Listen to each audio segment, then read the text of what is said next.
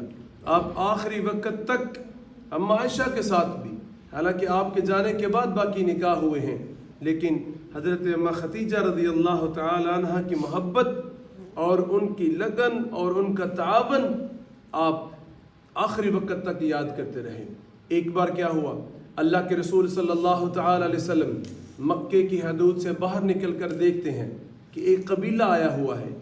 وہ قبیلہ اتنا فقر و فاقہ کی حالت ہے کہ ان کے پاس کھانے کو کچھ نہیں ہے اور ان کے پاس پہننے کو کپڑے بھی نہیں ہیں، اکثر کے پاس کپڑے بھی نہیں ہیں. اللہ کے رسول صلی اللہ تعالی علیہ وسلم واپس گھر تشریف لاتے ہیں. تشریف لانے کے بعد اللہ کے رسول بہت ہی غمگین حالت میں بیٹھ جاتے ہیں. اماں خدیجہ پوچھتی ہیں، یا رسول اللہ کیا ہوا؟ آپ غمگین کیوں ہیں؟ آپ پریشان کیوں ہیں؟ آپ فرمانے لگے کہ اے خدیجہ، یہ مکے کے باہر ایک قبیلہ آیا ہوا ہے، ان کے پاس کھانے کو بھی کچھ نہیں ہے اور ان کے پاس تو پہننے کو بھی کچھ نہیں ہے. میں یہ چاہ رہا ہوں کہ کس طرح میں ان کی مدد کروں. آپ نے کہا، اپنے غلام کو کہا کہ مکے کے سارے سرداروں کو بلاؤ، سارے جگیرداروں کو بلاؤ، سارے مالداروں کو بلاؤ. جب میسرہ بلانے کے لیے گیا تو آنے سے پہلے اماں خدیجہ نے اتنا بڑا مال و دولت کا ڈھیر، روایات میں آتا ہے، تاریخ سیرت کی کتاب میں آتا ہے کہ اتنا بڑا مال و دولت کا ڈھیر لگا دیا کہ اللہ کے رسول دوسری طرف بیٹھے ہوئے تھے اور اللہ کے رسول صلی اللہ تعالی علیہ وسلم اس ڈھیر کی دوسری طرف بیٹھنے کی وجہ سے نظر نہیں آ رہے تھے. آپ نے سارے قریش کے مکہ کو، جو مکے کے قریش تھے، سردار تھے، جگیردار تھے، ان سب کو کہا، اے لوگو گواہ رہنا، میں نے تمہیں اس لیے بلایا ہے کہ آج کے بعد خدیجہ کی ساری دولت جناب حضرت محمد صلی اللہ تعالی علیہ وسلم کے میں نام کرتی ہوں. سبحان اللہ. ساری اس دولت کے مالک ہیں. اور آپ صلی اللہ تعالی علیہ وسلم نے اس ساری دولت کو میرے بھائیو اللہ کے راستے میں خرچ کر دیا. ساری دولت کو اللہ کے راستے میں خرچ کر دیا. اور نبی محترم صلی اللہ تعالی علیہ وسلم کی عادت مبارکہ تھی کہ آپ رمضان المبارک میں اور زیادہ خیرات کیا کرتے تھے، بہت زیادہ پہلے کی نسبت.